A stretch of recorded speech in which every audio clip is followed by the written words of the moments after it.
মহাপরিচালক বর্ডার বাংলাদেশের নির্দেশনা বিজিবি হবে সীমান্তের নিরাপত্তা ও আস্থার প্রতীক। এই মূল মন্ত্রে দীক্ষিত হয়ে সীমান্ত দিয়ে যাতে ভারত হতে মাদকদ্রব্য সহ যে কোনো ধরনের চোরাচালানি মালামাল বাংলাদেশে প্রবেশ করতে না পারে সে ব্যাপারে সরাইল ব্যাটালিয়ন 25 বিজিবি বদ্ধপরিকর।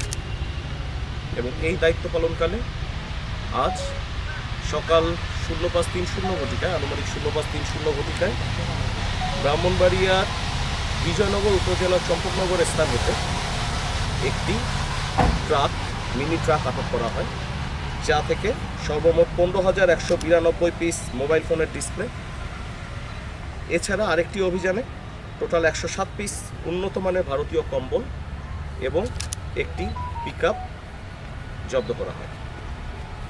আজকে এই সকল আটককৃত আইটেমের টোটাল মূল্য, সর্বমোট মূল্য 12,63,20,000 টাকা। এছাড়াও সীমান্ত নিরাপত্তা নিশ্চিত করতে এবং মাদকদ্রব্য পাচার সহ সব ধরনের অবৈধ কার্যক্রম প্রতিরোধে সরাইল ব্যাটালিয়ন বরাবরের মতোই কঠোর অবস্থানে রয়েছে এবং বর্ডারে সর্বদা সতর্ক অবস্থানে রয়েছে। এর ধরনের অভিযান সরাইল ব্যাটালিয়ন 25 বিজিবি কর্তৃক অব্যাহত থাকবে ভবিষ্যতে। ধন্যবাদ। গত 6 মাসের হিসাবটা কেমন হবে? একটু কি মুখস্থ আছে? গত 6 মাসে আপনারা কি পরিমাণ মাদক এবং মোবাইল ডিসপ্লে এবং বিভিন্ন গত 6 মাসে আমাদের হচ্ছে টোটাল 45 লক্ষ আর 45 কোটি এবং হচ্ছে 12 কোটি। আমাদের হচ্ছে টোটাল হচ্ছে অ্যারাউন্ড 58 ক্রোর 58 কোটি টাকার মালামাল জব্দ করা হয়েছে।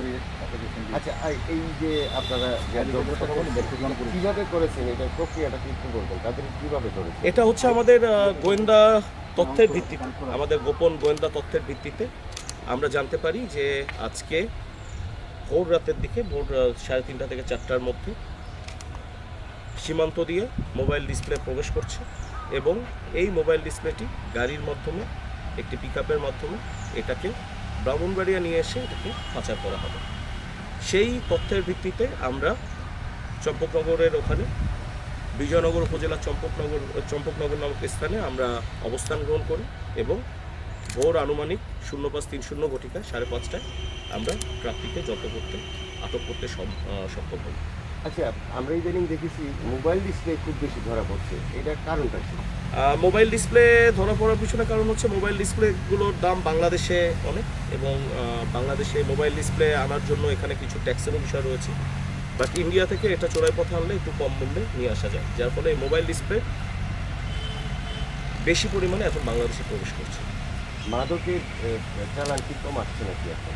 মাদকের চালান কিছুটা কমেছে এবং আমরা এই মাদকের চালান চোরাকারবারি ধরার জন্য, এই মাদকের চোরাচালান ধরার জন্য আমরা সর্বদা সচেষ্ট রয়েছি।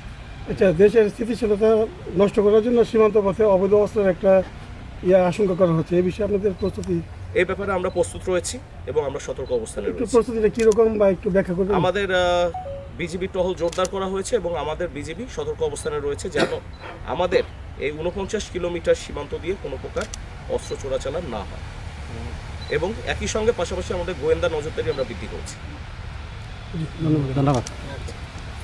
ধন্যবাদ। Thank you very much.